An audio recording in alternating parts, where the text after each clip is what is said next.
Hello, welcome to the channel of Rise Up academy.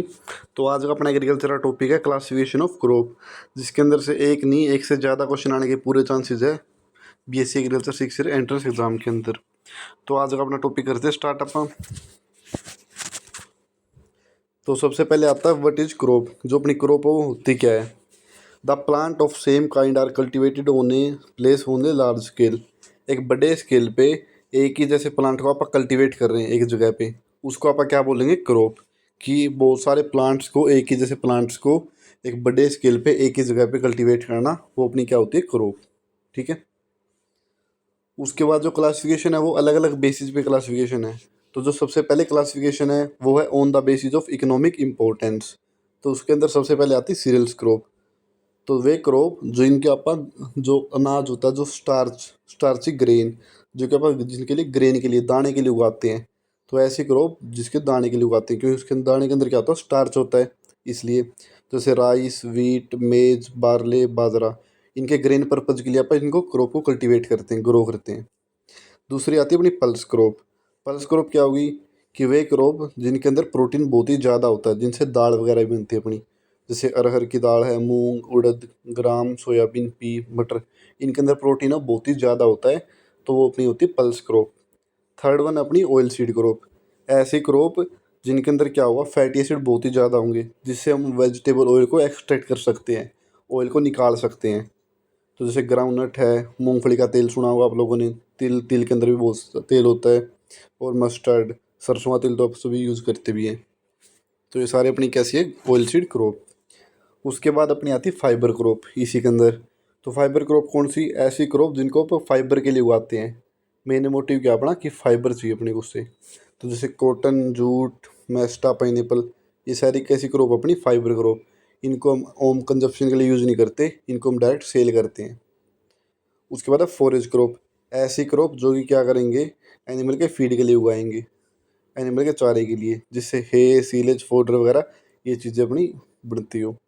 जैसे बरसीम, sorghum, ओट, लूसन, ये सारी अपनी कैसी है, फॉरेज क्रॉप है, चारे वाली फसलें हैं। उसके बाद अगली है अपनी शुगर क्रॉप। ऐसी क्रॉप जिसकी शुगर प्रोडक्शन के लिए यूज़ होती है। शुगर केन, शुगर बीट, ये अपनी कैसी है, शुगर क्रॉप है।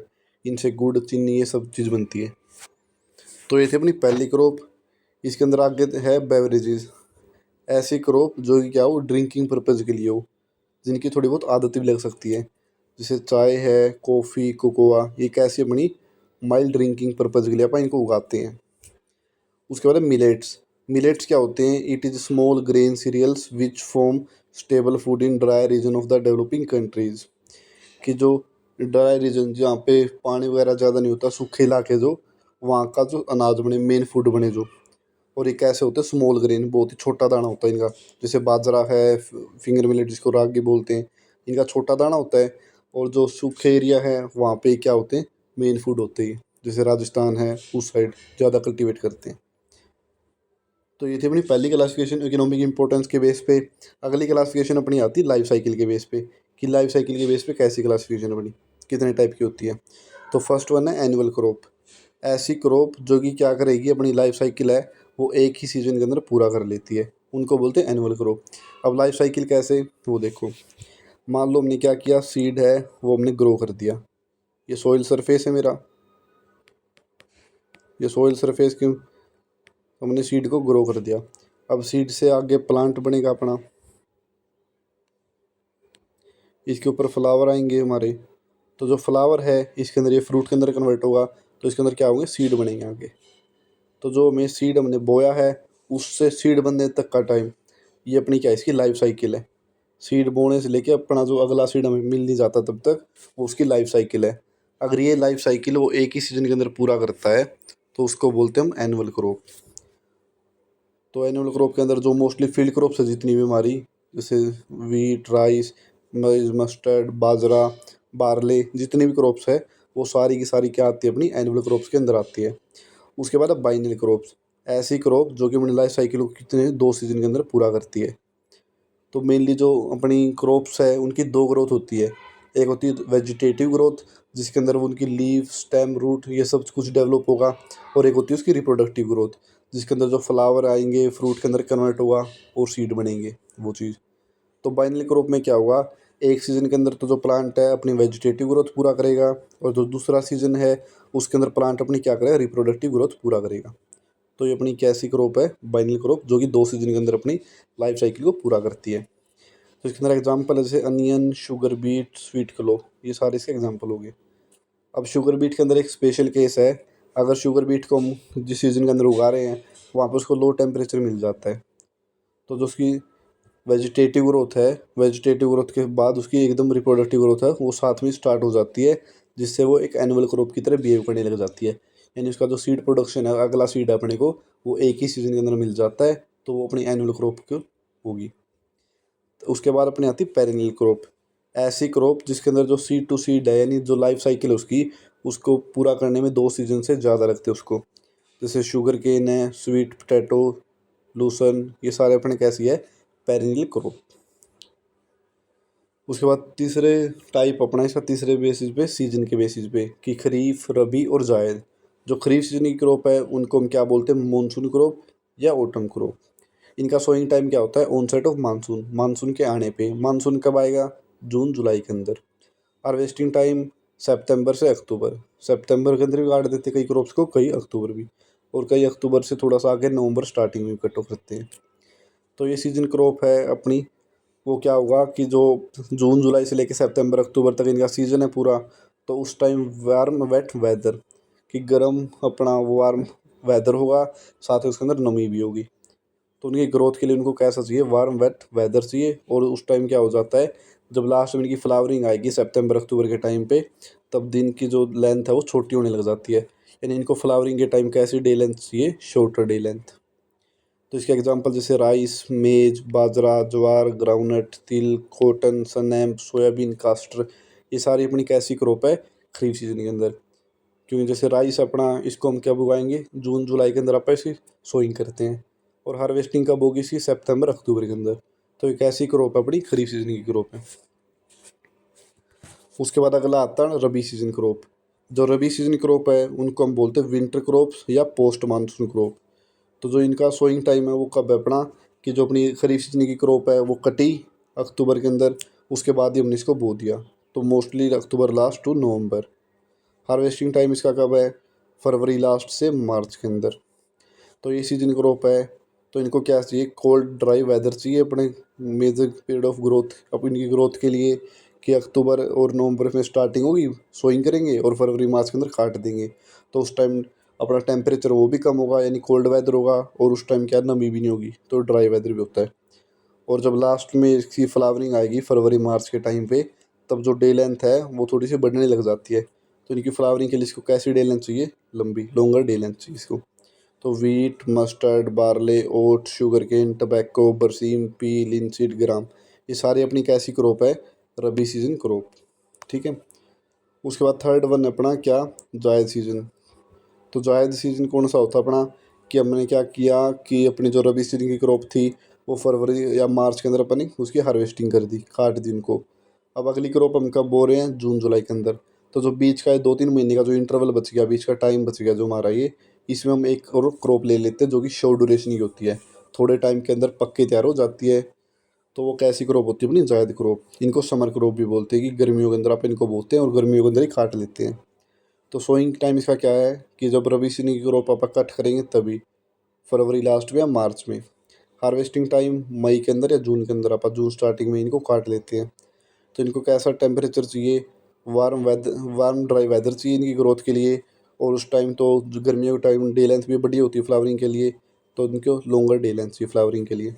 जितने भी अपनी मस्क मेलन है, वाटर मेलन है, ये सारी अपनी कैसी है, जायद सीजन क्रॉप है। या जो अपनी पल्सीज है अपनी, उनको भी हम क्या कर लेते हैं, जायद सीजन के अंदर उगा सकते हैं, क्योंकि इनका जो ड्यूरेशन है वो थोड़ा ही होता है।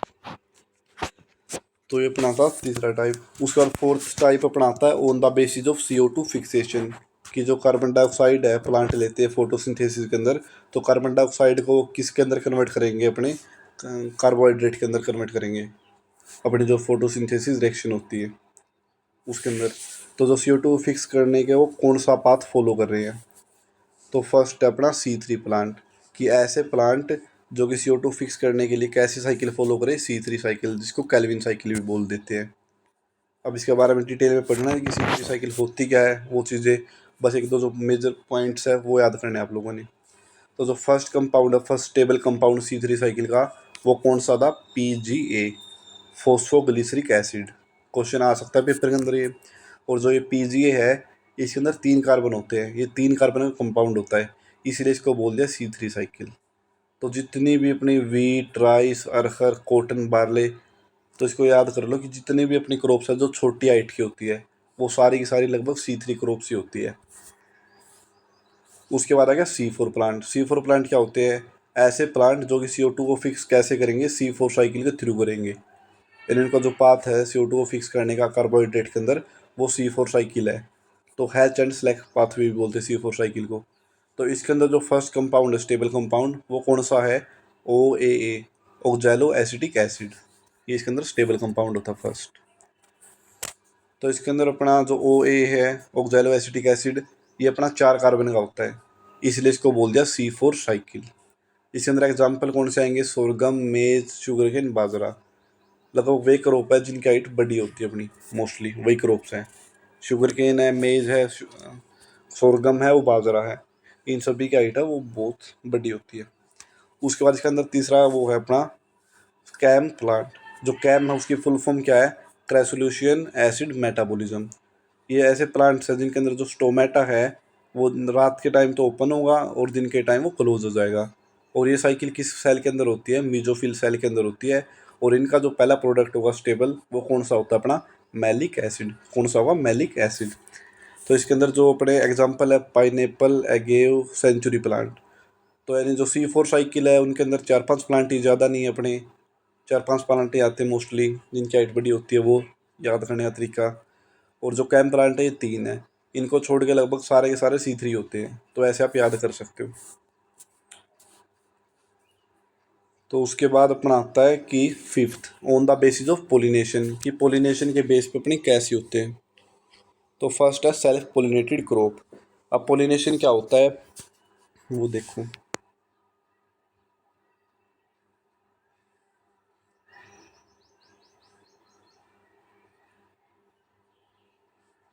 ये समझने के लिए डायग्राम बनाया है, ठीक से तो बना नहीं, लेकिन इससे समझ आ जाएगा आपको।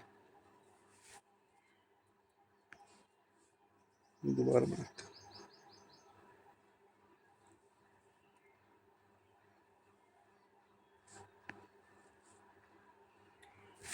ये हमारा क्या है? Male part. ये अपना क्या है? एंथर। एंथर क्या करता है? अपना पोलन ग्रेन है वो बनाएगा। तो एंथर से बनेंगे अपने पोलन ग्रेन। एंथर से क्या बने? पोलन ग्रेन अपने बनेंगे। अब जो ये पोलन ग्रेन है, ये अपना कौन सा पार्ट आ गया यहाँ पे? ये अपना स्टिग्मा। तो जो एंथर से पोलन ग्रेन है वो स्टिग्मा के ऊपर जाएंगे, तो इसी को अपन क्या बोलेंगे? पोलिनेशन। कि जो transfer of pollen grain from anther to stigma is called pollination. किसी को हम क्या बोलते हैं? पोलिनेशन बोलते हैं। अब ये पोलिनेशन कई टाइप का हो सकता है। सेल्फ पोलिनेटेड क्रॉप भी हो सकती है, क्रॉस पोलिनेटेड क्रॉप भी, और ऑफ्टन क्रॉस पोलिनेशन भी। 3 टाइप से है।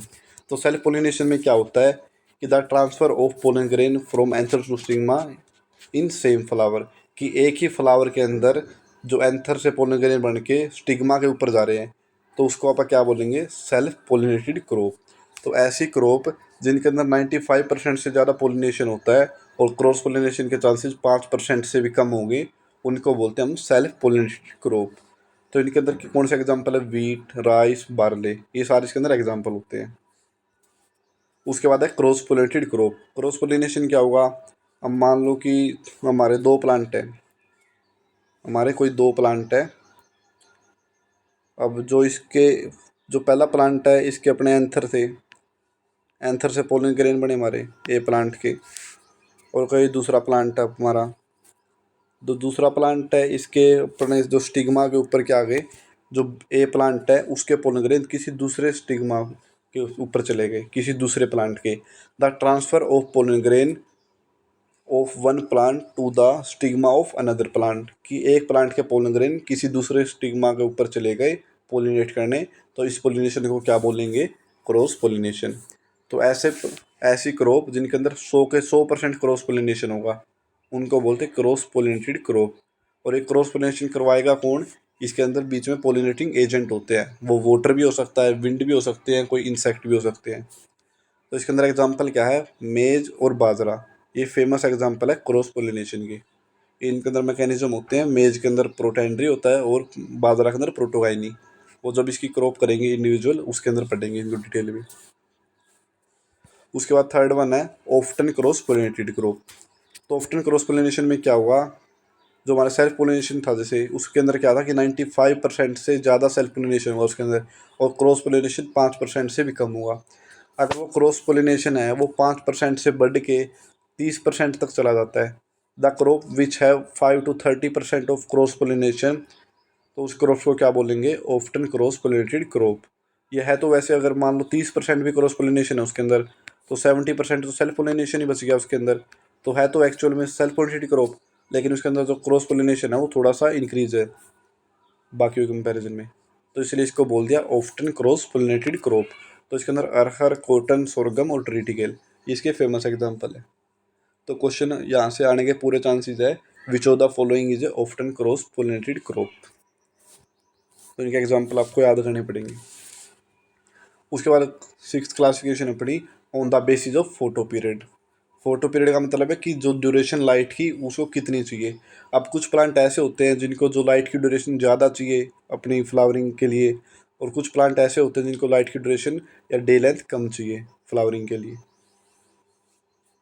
तो the duration of light which affect the flowering of plant, this phenomena is called photo periodism. और ये फोटो पीरियोडिज्म फिनोमेना बताया किसने था, किसने डिस्कवर किया था, कार्नर एंड एलार्ड ने, इन्होंने। तो इन्होंने क्या किया, तीन क्रॉप के इस बेसिस पे तीन टाइप में डिवाइड कर दिया, short day plant, long day और day neutral. Short day plant कौन से, हम जैसे पूरा अपना जो 24 आवर होते हैं तो उसमें 12 घंटे तो अपने दिन और 12 घंटे रात। तो जो शॉर्ट डे होंगे वो क्या होंगे, कि ऐसे प्लांट जिनको जो नाइट ड्यूरेशन है वो 12 घंटे से ज़्यादा चाहिए, मतलब जो डे ड्यूरेशन है वो 12 घंटे से कम का हो गया। तो जितनी भी अपनी खरीफ सीजन की क्रॉप्स है वो सारी की सारी हमारी कैसी होगी, शॉर्ट डे प्लांट होगी। कैसी होगी वो, शॉर्ट डे प्लांट। उसके बाद आता है लॉन्ग डे प्लांट, ऐसी क्रॉप्स जिनको डे ड्यूरेशन है जो वो 12 घंटे का से ज़्यादा का चाहिए, तो उनको बोलेंगे हम क्या, लॉन्ग डे प्लांट। तो जितनी भी रबी सीजन की क्रॉप होती है वो सारी की सारी अपनी कैसी होगी, वीट और बारले होगी या शुगर केन, जितनी पल्स क्रॉप अपनी चिकपी, ये सारी की सारी अपनी कैसी होगी, लॉन्ग डे प्लांट होंगे। अब उसके बाद आएगा डे न्यूट्रल प्लांट, कि उनको कोई लेना देना ही, कि चाहे दिन डे लेंथ छोटी हो चाहे बड़ी हो, कोई उनको लेना देना नहीं इस चीज़ से, वो अपनी डे न्यूट्रल प्लांट के अंदर आएंगी, वो डिपेंड ही नहीं करती ड्यूरेशन ऑफ लाइट पे। तो टमाटो, सैफ्लावर, बकवीट, सनफ्लावर, ये अपनी सारी कैसी है, डे न्यूट्रल प्लांट है। ठीक है। उसके बाद है बोटेनिकल क्लासिफिकेशन। बोटेनिकल क्लासिफिकेशन उसके वो किस उससे बिलोंग करता है वो चीज़। तो जैसे स्टार्टिंग में अपने एल्गी होते हैं, फिर ब्रायोफाइट्स, फिर टेरिडोफाइट्स, जिम्नोस्पर्म, एंजियोस्पर्म। जो एंजियोस्पर्म है वो अपने क्या होते हैं, वो उसके अंदर अपनी क्रॉप्स आती है, वो अपने प्लांट्स होते हैं, हायर प्लांट्स। और जो एल्गी है वो सबसे लोअर प्लांट्स होते हैं हमारे। तो जो हायर प्लांट्स है वो कौन से, अपने एंजियोस्पर्म। तो जो एंजियोस्पर्म है वो दो टाइप के अंदर डिवाइड है, एक होता है मोनोकोटिलिडन या मोनोकोट्स, एक होता है डाइकोट्स। मोनोकोट क्या होंगे, जिनके पास सिर्फ एक ही कोटिलीडन हो, और डाइकोट जिनके पास दो कोटिलीडन हो। ये जो सीड है अपना उसके स्ट्रक्चर में पता चलता है। तो जो मोनोकोट है उसके अंदर कौन सी फैमिली आएगी, तो उसके अंदर पहली फैमिली जो आती है वो कौन सी है, ग्रेमिनी, या जिसका नया नाम क्या है, पोएसी। जितनी भी अनाज वाली फसलें है, सीरियल्स क्रॉप अपनी, वो सारी की सारी इसी फैमिली के अंदर आती है। वीट, राइस, मेज, बार्ले, सोरगम, बाजरा, ये सारी की सारी ये। और कुछ क्रॉप और है जैसे शुगर केन है, नेपियर ग्रास है, वो भी इसी के अंदर आएगी। मोनोकोट के अंदर दूसरी कौन सी है अपनी फैमिली, लिलिएसी, या जिसका दूसरा नाम है एलिएसी, जो कि अनियन और गार्लिक की फैमिली होती है। तो ये दो ही फैमिली मोस्टली अपनी आती है जो अपने याद करनी है मोनोकोट के अंदर। उसके बाद जो डाइकोट है उसके अंदर कौन सी आएगी, लेग्यूमिनेसी। तो मोस्टली लगभग सारी की सारी पल्स क्रॉप और कुछ ऑयल सीड क्रॉप, वो सारी क्रॉप इसके अंदर आती है। पिजन पी, चिक P, green gram, black gram, lentil, फिड पी, सोयाबीन, ग्राउंडनट, ये सारी। जो पिजन पी है वो कौन सी, अपनी अरहर की दाल, जिसको रेड ग्राम भी बोलते हैं। चिक पी जो कि अपना चना होता है, काला चना या छोले। ग्रीन ग्राम वो हमारी मूंग की दाल। ब्लैक ग्राम उड़द की दाल। लेंटिल मसूर की दाल। फील्ड पी जो हमारी मटर होती है, सोयाबीन पता ही है, और ग्राउंडनट मूंगफली। उसके बाद दूसरी फैमिली कौन सी है डाइकोट के अंदर? मालवेसी, जो कि कॉटन की होती है। ये पेपर के अंदर क्वेश्चन भी आ रखा है। तीसरी है सोलेनेसी, जो कि टबैको, पटैटो, टमाटो की भी, ब्रिंजल, चिल्ली, इन सभी की फैमिली होती है सोलेनेसी, चिल्ली और ब्रिंजल। उसके बाद है पेडिलेसी, जो कि किसकी होती है? सिसेमम, सिसेमम मतलब तिल, तिल की फैमिली होती है जो। और लास्ट है कंपोजिट, ये किसकी फैमिली होती है? सनफ्लावर या सैफफ्लावर। इस कंपोजिट है, इसका दूसरा नाम क्या है कंपोजिट फैमिली का? एस्ट्रेसी। ठीक है। उसके बाद आ गया अगली क्लासिफिकेशन है on the range of cultivation, की कल्टीवेशन के बेस पे। तो फर्स्ट है गार्डन क्रॉप, कि ऐसी क्रॉप जो कि हम थोड़े से छोटे से स्केल पे उगाते हैं, बिल्कुल थोड़ी सी जगह में, जैसे कि पीछे किचन गार्डन हमने लगा दिया घर के पीछे, वो चीज़। दूसरी है प्लांटेशन क्रॉप, कि जो एक बड़े पैमाने पे, एक बड़े स्केल पे हम उसको उगाएंगे। और ये मोस्टली कैसी क्रॉप होती है? प्लांटेशन क्रॉप पेरिनियल नेचर की होती है। इनको 2 सीजन से ज़्यादा लगते हैं अपनी लाइफ साइकिल को पूरा करने में। जैसे टी, रबर, कॉफ़ी, तो हमने सुनते हैं कि हाँ चाय का कोई किला नहीं होता, चाय के बागान होते हैं, यानी कि बड़े पैमाने पे उगाते हैं उनको। उसके बाद है फील्ड क्रॉप, जो कि एक बड़े स्केल पे तो उगाते हैं, लेकिन उनको फील्ड कंडीशंस के अंदर उगाते हैं। तो जो वीट, कॉटन, राइस, बार्ले, जितनी भी अपनी क्रॉप्स है वो फील्ड क्रॉप्स वो सारी। उसके बाद अगला टाइप है इसका on the basis of place of origin, कि वो ओरिजिनेट कहाँ से हुई है, उनको स्टार्टिंग में कहाँ पे उगाना स्टार्ट किया था। तो फर्स्ट है नेटिव क्रॉप। नेटिव क्रॉप मतलब जो खुद की, अपने खुद के रीजन की। The crops grown within the geographical limits of their origin means they are native to India, यानी जो इंडिया की क्रॉप है, इंडिया के अंदर उसको उगाना स्टार्ट किया गया था। तो rice, green gram, black gram, cotton, ये सारी कैसी अपनी इंडिया की क्रॉप है, इंडिया की नेटिव क्रॉप है। उसके बाद है एक्जोटिक क्रॉप, ऐसी क्रॉप जो कि हम उगाते नहीं थे, हम उनको बाहर से लेके आए हैं किसी और कंट्री से। टबैको, मेज, ग्राउंडनट, जूट, पोटैटो, सोयाबीन, ये सारे। जैसे मेज है, मेज को मैक्सिको से लेके आए हैं। ग्राउंडनट है, ब्राज़ील से लेके आए हैं। सोयाबीन को चाइना से लेके आए हैं। तो ये सारी क्रॉप। उसके बाद लास्ट टाइप इसका बचता है on the basis of special purpose, कि कुछ स्पेशल पर्पज़ है उस बेस पे हम उनको उगा रहे हैं। तो फर्स्ट है इसके अंदर अरेबल क्रॉप्स, कि ऐसी क्रॉप जिनके उगाने से पहले उनको क्या करना पड़ेगा? खेत को तैयार करना पड़ेगा। प्रिपरेटरी टीलेज, प्रिपरेटरी टीलेज मतलब जो कोई देसी भाषा में बोलते हैं जुताई, कि ऐसी क्रॉप जिनको, जिसके अंदर अपन खेत को जोतना पड़ेगा पहले। तो जितनी भी सीरियस क्रॉप है उनको उगाने से पहले खेत के अंदर टीलेज करनी पड़ती है। उसके बाद दूसरी क्रॉप है एरोमेटिक क्रॉप, ऐसी क्रॉप जिनको किस पर्पज़ के लिए उगाते हैं? एरोमा या फ्लेवर, जो स्मेल होती है उसके लिए, उनके अंदर जो खुशबू होती है वो, जैसे मिंट्स होती है। उसके बाद तीसरी अपनी क्रॉप आ गई एले क्रॉप्स। एले क्रॉप्स क्या होती है? ऐसी रेबल क्रॉप्स जिनके कहाँ पे उगाएंगे हम? जो बीच में, पेड़ पौधों के बीच में जो ट्री है, सिर्फ झाड़ियाँ या जो फॉरेस्ट ट्री है उनके बीच में।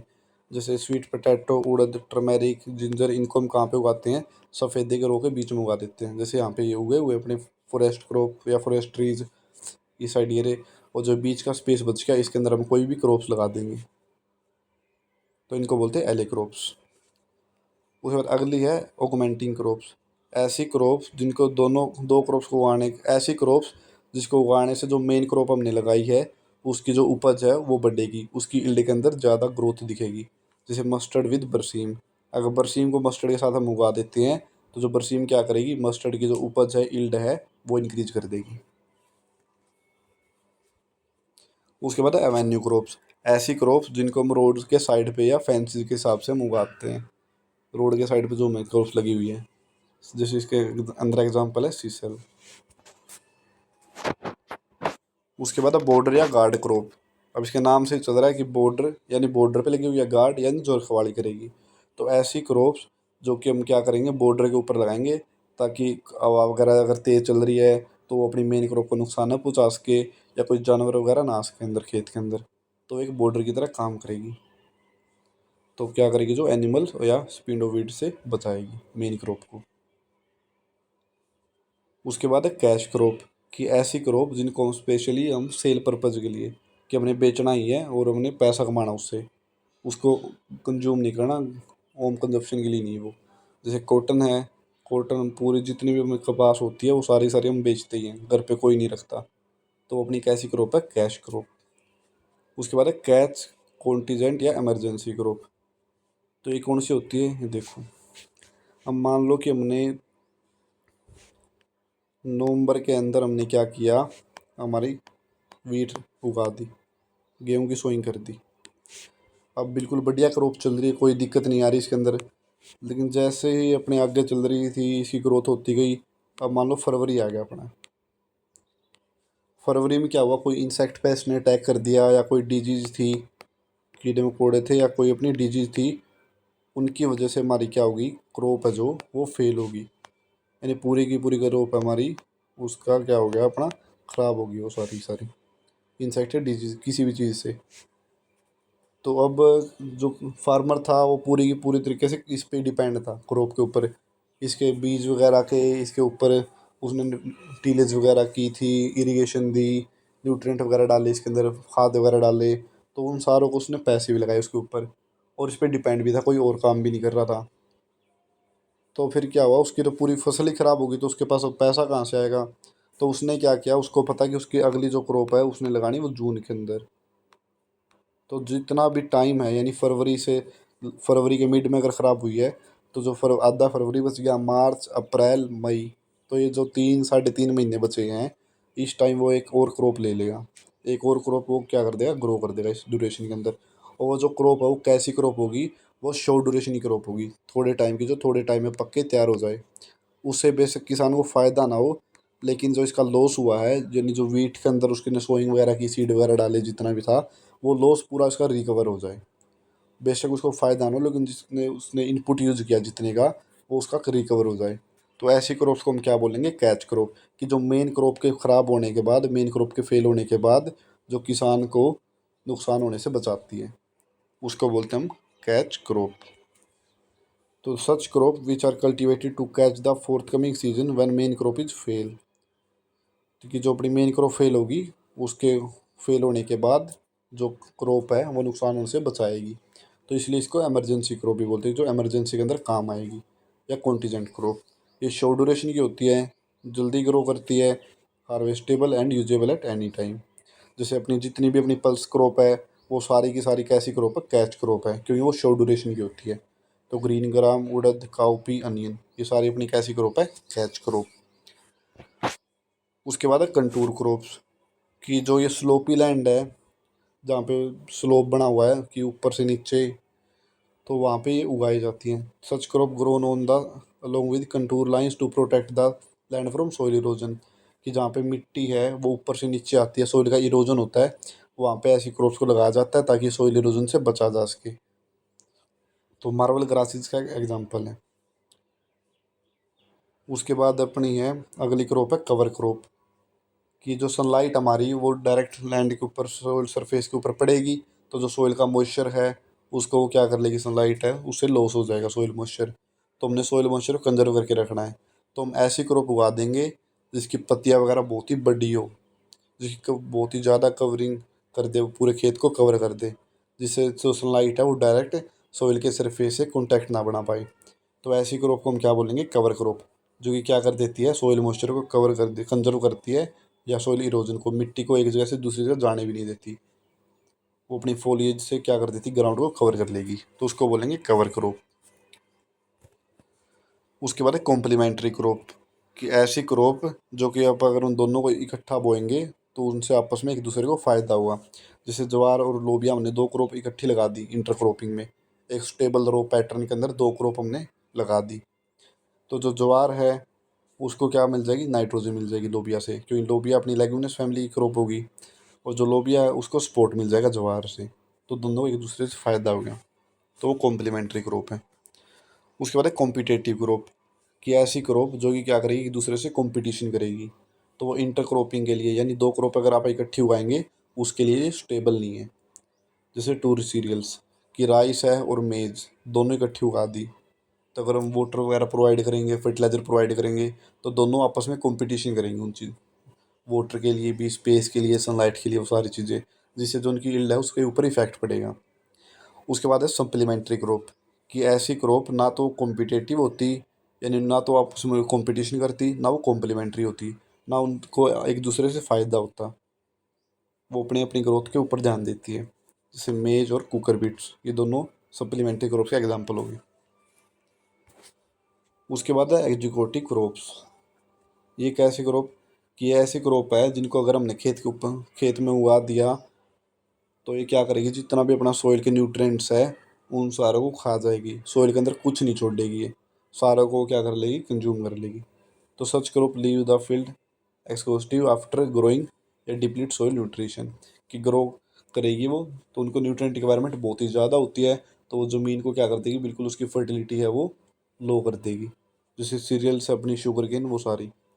उसके बाद आती है अगली क्रॉप ले क्रॉप्स, कि ऐसी क्रॉप्स का कॉम्बिनेशन उगाएंगे जिसमें एक क्रॉप है वो तो ह्यूमन की यूज़ के लिए हो जाए, और जो दूसरी क्रॉप है वो क्या हो जाए, चारे वाली फसल हो गए। जैसे बरसीम और मस्टर्ड है, जो मस्टर्ड है वो तो ह्यूमन यूज़ के लिए होगी अपनी, और जो बरसीम है वो लाइफ स्टॉक के लिए, एनिमल्स के लिए होगी, चारे की फसल। तो ऐसी क्रॉप्स का कॉम्बिनेशन को क्या बोलेंगे, ले क्रॉप्स। उसके बाद है मोनोक्रॉप, सोल क्रॉप या प्योर क्रॉप, कि such crop grown as pure and solid stand, कि एक ही अकेली एक ही क्रॉप लगाएंगे। जैसे अपने जो हम लगाते हैं राइस, वीट, बाजरा, वो एक ही अकेली क्रॉप लगाएंगे हम सिर्फ, तो उनको बोलते हैं मोनोक्रॉप, सोल क्रॉप या प्योर क्रॉप। उसके बाद एक है मल्च क्रॉप, ऐसी क्रॉप जो कि क्या करती है, सोइल मॉइस्चर को कंजर्व करती है। सेम ये वही क्रॉप, कवर क्रॉप है वैसी होती है अपनी, उस जैसे फंक्शन है इसका पूरा। तो जो काउपी है इसकी जो फोलिएज है, यानी इसकी जो पत्तियाँ वो बहुत ही डेंस फोलिएज है इसकी, तो वो पूरे उस पर बिखर जाएगी अपने सोइल सरफेस पे, तो सोइल मॉइस्चर को कंजर्व करके रखेगी। तो ये अपनी होती मल्च क्रॉप। तो आज का लेक्चर यहीं तक था। किसी को अगर कोई डाउट हो तो आप मैसेज के थ्रू पूछ सकते हो। और ये जो हमारा टॉपिक है ये बहुत ही ज़्यादा इंपॉर्टेंट टॉपिक है, यहाँ से क्वेश्चन पक्का आएगा। चलो ठीक है भी, थैंक यू सभी को।